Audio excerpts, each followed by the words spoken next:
Dominée par l'artillerie, la Première Guerre mondiale devient une guerre statique. Une guerre où les armées sont incapables de manœuvrer, où chaque offensive coûte des milliers de vies pour quelques mètres gagnés. Les batailles s'éternisent et les efforts semblent vains. C'est une guerre d'attrition, marquée par l'apparition de nouvelles technologies, toujours plus destructrices. Et parmi elles, une va profondément bouleverser le champ de bataille. Le char. Véritable forteresse roulante, il est d'abord pensé pour briser l'impasse de la guerre de tranchées. Capable de franchir les barbelés, de résister aux tirs et d'appuyer l'infanterie par sa puissance de feu, il incarne la réponse de l'industrie militaire à une guerre qu'elle a elle-même contribué à figer. Alors voyons comment ces véhicules blindés ont redonné du mouvement à une guerre qui s'enlise. L'idée de créer un blindé terrestre n'est pourtant pas nouvelle. Avant la guerre, certains ingénieurs et officiers imaginent des véhicules capables d'accompagner l'infanterie sous le feu. Mais à l'époque, ces projets sont largement tournés en dérision. La plupart des états-majors, encore très conservateurs, n'y voient qu'une curiosité irréaliste, voire une plaisanterie. Alors, leur développement tarde, et les premiers chars n'apparaissent qu'en pleine guerre, alors que le conflit s'enlise déjà.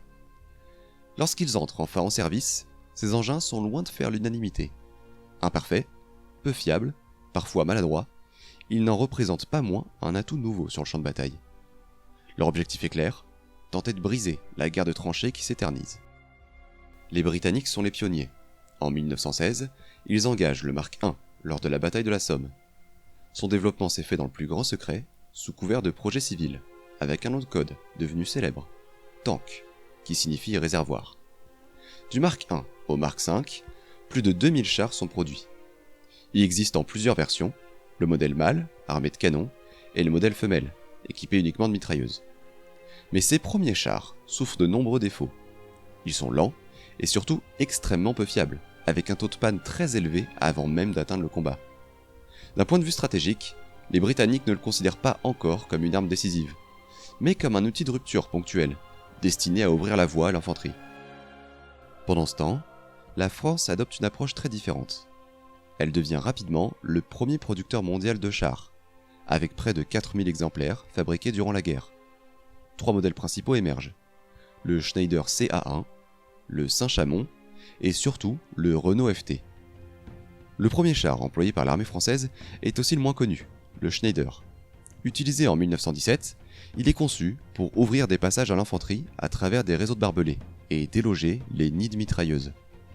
Environ 400 exemplaires seront produits par Somua, une filiale de Schneider SI. Disposant d'un canon court de 75 mm sur le côté droit, ce char au design atypique ne correspond pas à l'idée que nous avons du char aujourd'hui. C'est un transporteur de troupes blindées et armé. Le Saint-Chamond, lui, rejoint le combat en avril 1917, juste après le Schneider. Il est beaucoup plus lourd et plus long. Il utilise le même obus de 75 mm, mais avec un canon long, et donc pensé pour le tir direct sur des objectifs en première ligne. Ce char est un cousin aux marques anglais, car ils ont le même objectif, mais bien moins efficace, notamment à cause de son train de chenille, beaucoup trop court et sujet de fréquents déraillements. Lors de leur premier déploiement, les performances de ces chars restent globalement décevantes. Lents, peu fiables, souvent en panne, avant même d'atteindre la ligne de front parfois, mais ils n'en constituent pas moins un nouvel atout sur le champ de bataille. Mais un modèle va rapidement se démarquer des autres, le char léger Renault FT. Avec lui apparaît une conception radicalement nouvelle, qui pose déjà les bases du char moderne. Un moteur placé à l'arrière, une tourelle entièrement pivotante à 360 degrés, armée d'un canon ou d'une mitrailleuse, et un équipage réduit. Autre avantage majeur, sa légèreté. Contrairement au char lourd, acheminé presque exclusivement par train, le Renault FT, lui, peut être transporté par camion. Il peut ainsi être engagé plus rapidement, y compris sur des secteurs éloignés ou moins bien défendus. Le Renault FT fait forte impression lors des offensives de 1918, notamment lors des combats dans l'Aisne. Employé en nombre, il contribue à enrayer l'avancée allemande et à redonner l'initiative aux forces alliées. La logique est alors simple, concentrer les chars, les engager massivement et simultanément, pour frapper fort et vite. Plus simple à produire, plus léger et plus rapide que ses prédécesseurs, le Renault FT rend enfin cette stratégie réellement applicable. Cette idée existait déjà pour les premiers chars britanniques et français, comme le Mark I et le Saint-Chamond. Mais leur coût élevé, leur complexité industrielle et leurs contraintes de transport empêchait toute concentration efficace lors de leur premier engagement. Produit à plus de 3000 exemplaires en France, le Renault FT connaît une diffusion exceptionnelle. Il est copié, adapté ou directement produit sous licence dans de nombreux pays. Aux États-Unis, il est produit sous licence et sert de base au premier char américain. En Italie, il devient le Fiat 3000. En Union soviétique, il inspire le T-18. Et au Japon, il sert de base aux premiers chars nationaux développés durant l'entre-deux-guerres. Pendant ce temps, l'Allemagne reste largement en retrait. Elle ne produit qu'une vingtaine de chars A7V. Ce retard industriel et technologique s'explique par une priorité donnée à l'artillerie, par les effets du blocus et surtout par une situation économique de plus en plus dégradée. La guerre prend pour l'Allemagne une tournure essentiellement défensive. Dans ce contexte, développer un véhicule destiné à percer les lignes et à redonner du mouvement au front ne constitue pas une priorité stratégique. Après la guerre, plusieurs problèmes techniques sont clairement identifiés. D'abord la fiabilité mécanique et l'autonomie, mais aussi la difficulté de coordination avec l'infanterie. Si l'on dresse un bilan du char à la fin de la Première Guerre mondiale, il en ressort plusieurs éléments clés. Une capacité industrielle est désormais acquise pour produire des chars. Il existe des modèles viables, et une doctrine encore embryonnaire se développe. Le char n'a donc pas encore conquis la guerre par ses faits d'armes, mais l'expérience est suffisamment marquante pour qu'après 1918, de nombreux projets expérimentaux voient le jour. Au début de l'après-guerre, les chaînes de production sont en grande partie fermées ou reconverties. Peu de nouveaux modèles entrent réellement en production. L'effort se concentre alors sur l'expérimentation. On développe des prototypes, on travaille sur de nouvelles suspensions, des moteurs plus puissants, et l'on anticipe l'apparition d'armes anti-chars, en prévision des conflits futurs. On commence également à définir différents rôles pour le char, léger, moyen et lourd. Sur le plan technique, l'industrie progresse considérablement. La France reste l'un des principaux producteurs de chars et s'oriente vers une conception privilégiant le blindage épais. Cette philosophie aboutit notamment au char B1, très avancé techniquement pour son époque. Cependant, la majorité de ces chars français conservent une tourelle monoplace, un choix qui posera un sérieux problème opérationnel par la suite. De son côté, l'Allemagne, contrainte par le traité de Versailles, poursuit ses recherches de manière discrète. Elle utilise des projets civils déguisés, coopère à l'étranger et développe surtout une réflexion théorique approfondie sur l'emploi des chars. À partir de 1933, la production est officiellement relancée.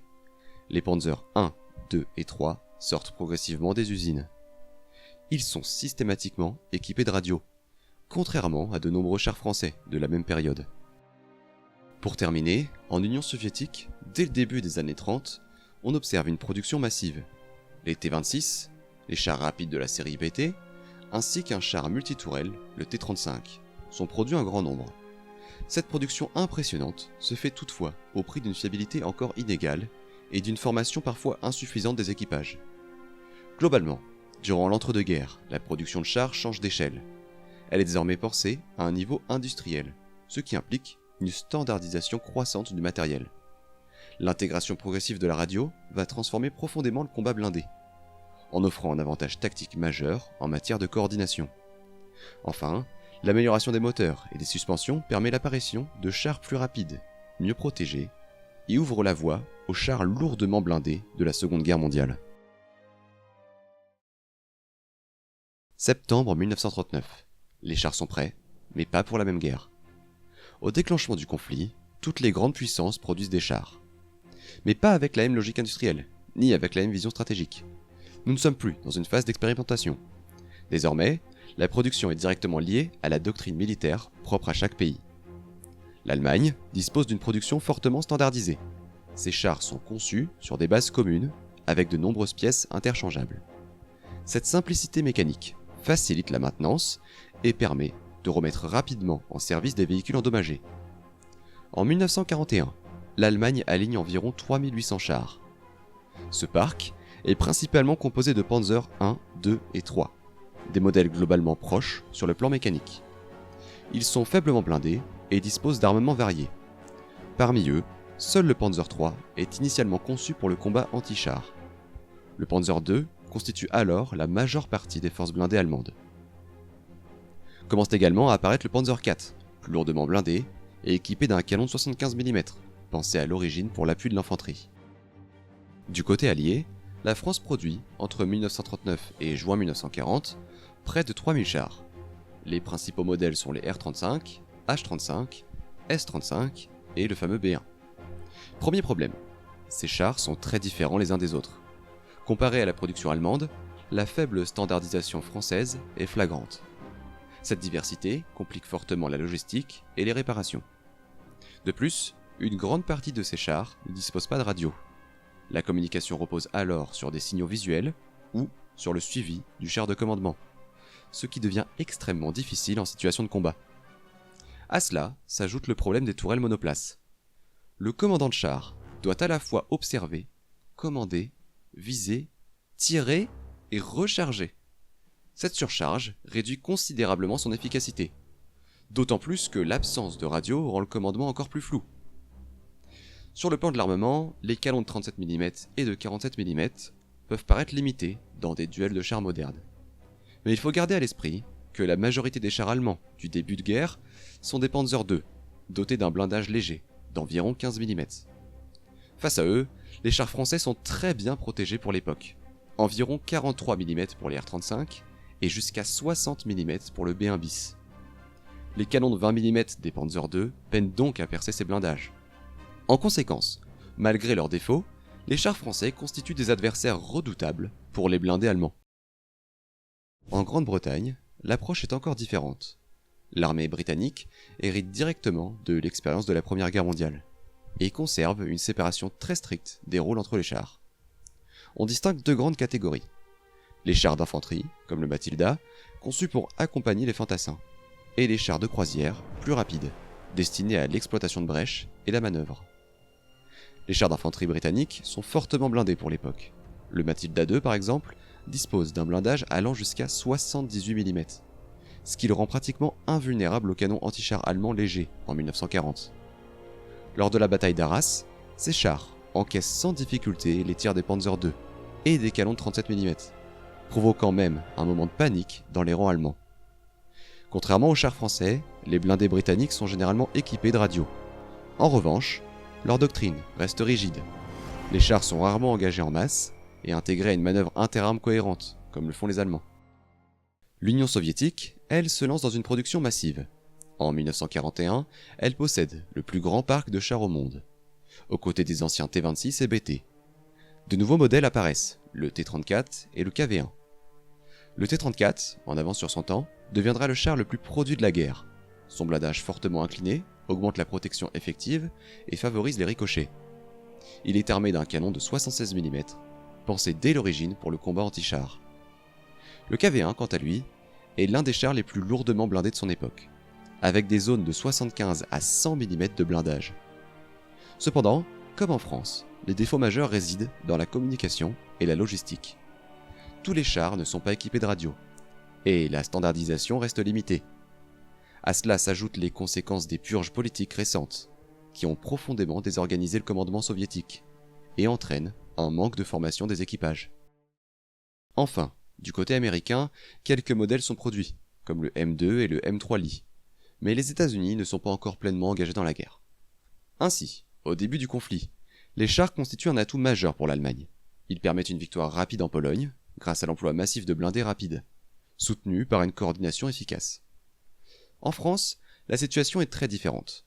Le commandement s'attend à une guerre de position et sous-estime l'impact stratégique des chars. Les ordres circulent mal, la coordination est insuffisante, et les chars français sont souvent engagés de manière dispersée.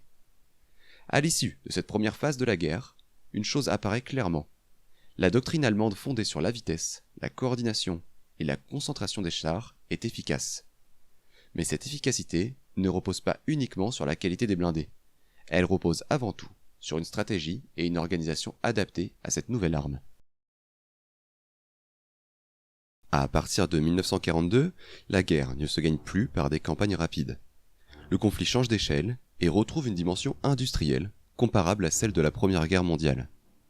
La production de munitions et d'armement atteint des niveaux inédits, et le char n'échappe pas à cette logique. Entre 1942 et 1944, l'Allemagne produit près de 13 000 chars et canons d'assaut. tout en développant de nouveaux modèles. Parmi eux apparaissent le Panther, le Tigre 1, Tigre 2, le Jagdpanther et le Sturmgeschütz. Ces blindés sont redoutables individuellement. Ils sont conçus avant tout pour affronter les chars adverses dans des duels directs. Les blindés allemands deviennent de véritables monstres d'acier. Le Tigre 2 par exemple dispose d'un blindage frontal atteignant jusqu'à 180 mm sur la tourelle. Cette protection est telle que dans de nombreuses situations, la majorité des armements alliés ne peut percer ces chars de face. Un jour, un Tigre royal me repéra à 150 mètres et mit mon char hors de combat. 5 de nos tanks ouvrirent le feu sur lui, de 200 à 600 mètres. 6 obus touchèrent le Tigre de face et ricochèrent sur sa cuirasse. L'engin recula et disparut dans la forêt. Si nous avions eu des chars comme ceux-là, nous serions tous rentrés chez nous aujourd'hui. Voici le témoignage d'un chef de char américain, en 1945, ne laissant pas de zone d'ombre sur la considération des Alliés pour ce char. L'idée derrière ces nouveaux chars est claire, surpasser technologiquement les blindés adverses. L'Allemagne est consciente qu'elle ne peut rivaliser avec ses ennemis sur le plan industriel. Elle mise donc sur la qualité plutôt que la quantité. Mais cette fuite en avant technologique ne suffira pas. À cela s'ajoute une production lente, coûteuse en ressources et en main-d'œuvre qualifiée. L'incapacité à produire et à remplacer les blindés à l'échelle nécessaire devient alors un problème majeur pour l'Allemagne. Elle va même jusqu'à faire produire ses chars par la main-d'œuvre prisonnière ou déportée. Même les chars les plus performants ne peuvent compenser des pertes qu'on ne parvient plus à combler. Le rapport de force est tel que sur le front de l'Ouest, on parle d'environ 1000 à 1500 chars allemands contre 6000 à 8000 chars déployés du côté allié. Ce rapport de force n'est évidemment pas dû à la modernisation du char allemand, mais à la dimension industrielle qu'a pris la guerre. Du côté soviétique, la logique est évidemment inverse. Entre 1942 et 1945, l'URSS produit plus de 80 000 chars. Au cœur de cette production se trouve très largement en tête le T-34, un char globalement équilibré. Il est capable de percer les blindés allemands dans des conditions favorables, mais il reste vulnérable face aux canons lourds ennemis, quel que soit son positionnement. Cependant, la stratégie soviétique ne repose pas uniquement sur la quantité. À partir de 1943, apparaissent de nouveaux chars lourds, le IS-1 puis IS-2, conçus pour affronter directement les Panthers et Tigres allemands. L'IS-2 est équipé d'un puissant canon de 122 mm et d'un blindage épais et bien profilé, ce qui en fait un adversaire redoutable dans des combats lourds. Pour compléter cet arsenal, l'URSS investit également massivement dans des canons automoteurs de type SU et ISU. Initialement conçus comme des véhicules d'artillerie d'assaut, certains de ces engins sont employés avec succès comme chasseurs de chars, notamment face aux blindés lourds allemands. Globalement, le choix soviétique est avant tout industriel et doctrinal. Très peu de modèles sont produits en parallèle du T-34, constituant une base suffisamment performante.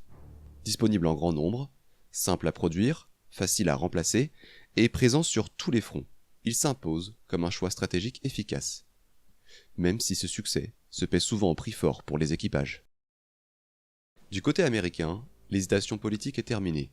Les États-Unis entrent pleinement en guerre et engagent une puissance industrielle sans précédent.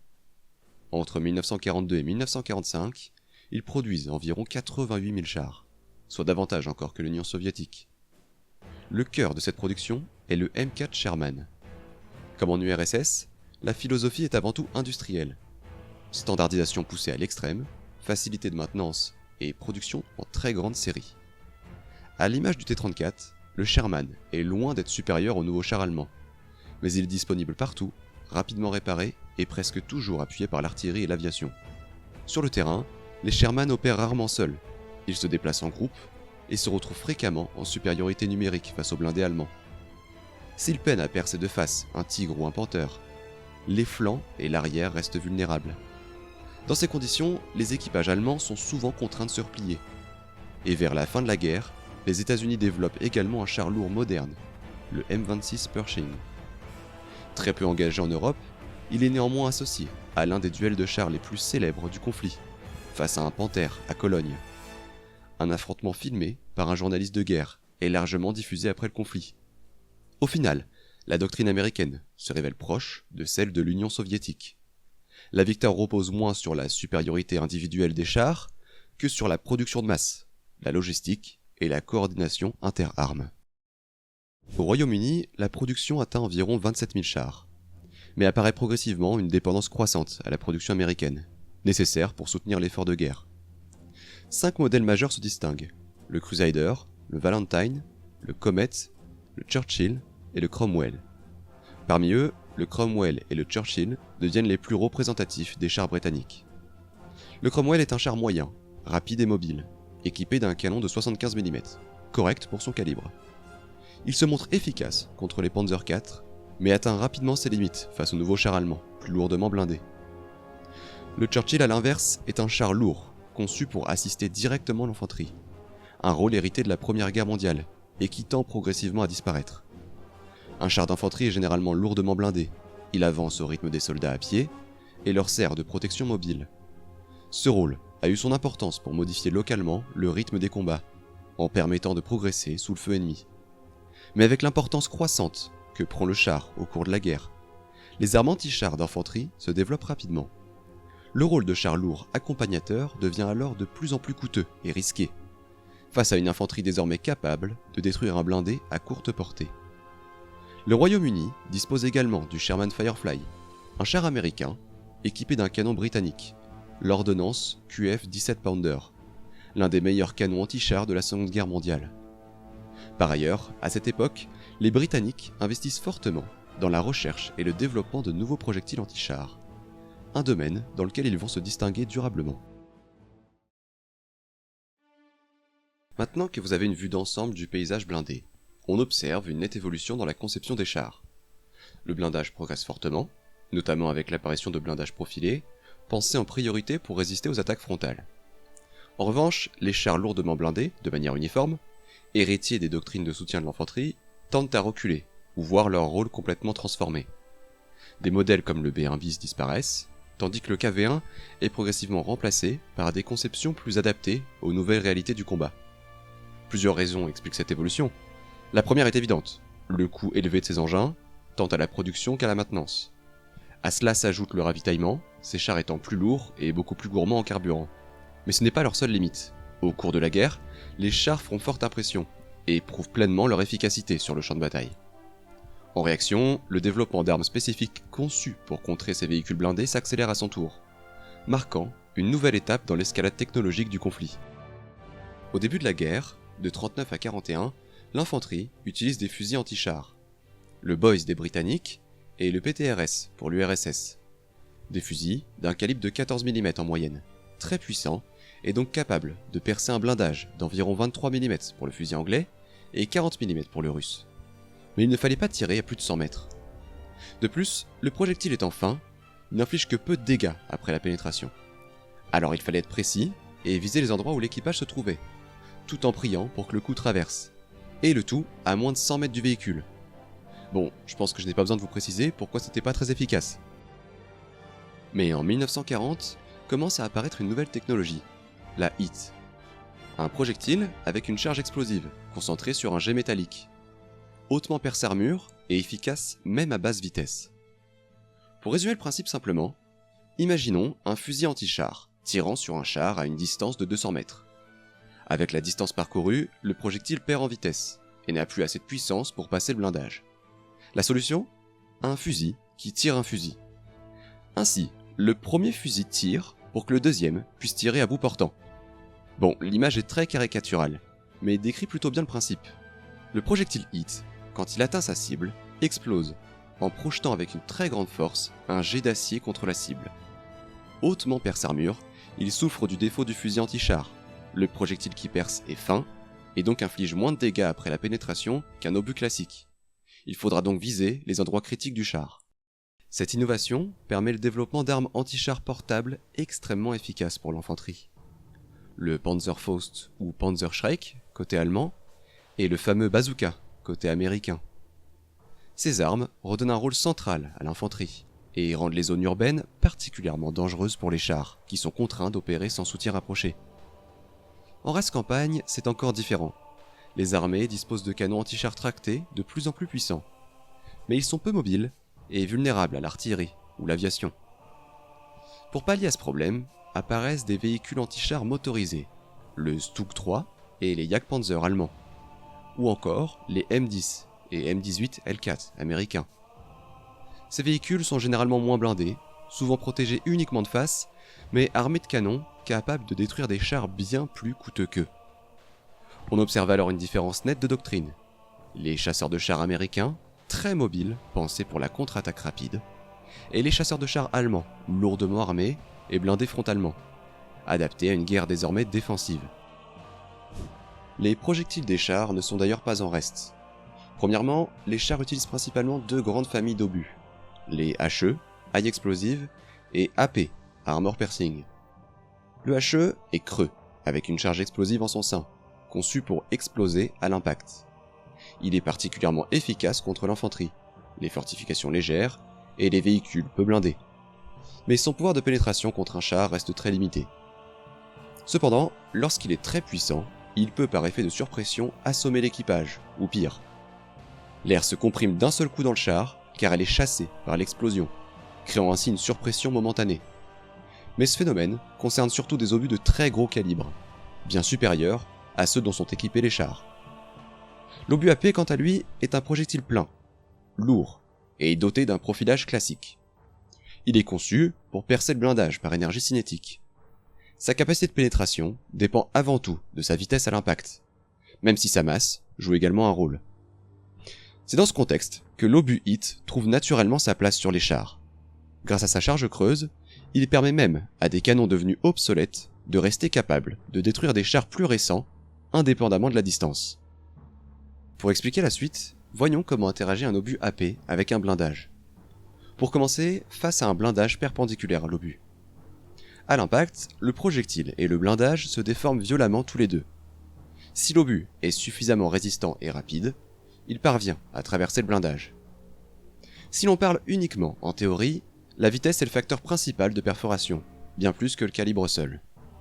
Mais dans la pratique, un projectile trop petit ou trop fragile peut se désintégrer à l'impact sur le blindage, même s'il disposait théoriquement de l'énergie nécessaire pour le percer.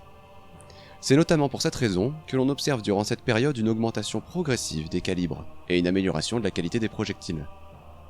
Maintenant, si le blindage est incliné, le comportement change. Au point d'impact, le projectile est dévié et doit traverser une surface plus importante, ce qui augmente artificiellement l'épaisseur du blindage. Et si l'angle est trop prononcé, l'obus peut même ricocher. Pour limiter ce phénomène, une technologie est développée. On ajoute une coiffe sur l'obus. Cette coiffe aide à corriger l'angle à l'impact, elle améliore donc la pénétration. Elle augmente également la masse du projectile et à ses débuts dégrade parfois son profilage. Mais elle se révèle néanmoins efficace. Avec tout ce que nous avons vu jusqu'ici, on peut maintenant parler des expérimentations menées sur les projectiles. Puisque le problème réside moins dans le calibre que dans la résistance du projectile et sa vitesse, une nouvelle solution apparaît, l'obus APCR. Il est développé par plusieurs nations. Il se compose d'un noyau en tungstène très dur placé à l'intérieur d'une enveloppe correspondant au calibre du canon. À l'impact, l'enveloppe se déforme et le noyau concentre une énorme quantité d'énergie sur une surface très réduite, ce qui lui permet de percer des blindages très épais sans se fragmenter immédiatement. Pour l'époque, le pouvoir perforant est exceptionnel, mais les défauts sont nombreux. Le projectile étant léger, il est fortement freiné par l'air et perd rapidement de la vitesse avec la distance. Sa petite taille entraîne également des dégâts internes limités après la pénétration. Il est plus coûteux à produire et surtout plus sensible au blindage incliné, où le risque de ricochet est élevé. Un obus AP classique, lors de l'impact, a tendance à s'écraser.